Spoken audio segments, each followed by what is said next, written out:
Ja tu esi kādreiz iedomājies, ka kartupeļs ir vainīgs pie tavām veselības problēmām, nē, visdrīzākais nav. Kartupeļi ir baigi zeji bisi, paskaties, es pats sev tagad taisu, cepu viņus lielo taukos.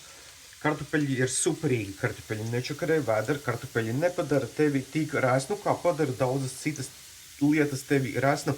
Un atceries, pirmkārtām, resns tu paliec dēļ fruktozes un dēļ biodīzeļa, nevis dēļ cukura, kā ciete, kas ir kartupeļos. Kartupeļi superīgs kālija avots, kartupeļi superīgs mikroelementu avots. Ne pats labākais, bet superīgs un garšīgs. Mega epik garšīgs. Neaiztieciet kartupeli. Kartupels nav vainīgs. Ne pie vienas no jūsu problēmām. Kartupeļi ir superīgi. Milti, ko tu pieliec klāt mērcē, majonēzi, ko tu pieliec klāt pie kartupeļiem, tā ir problēma.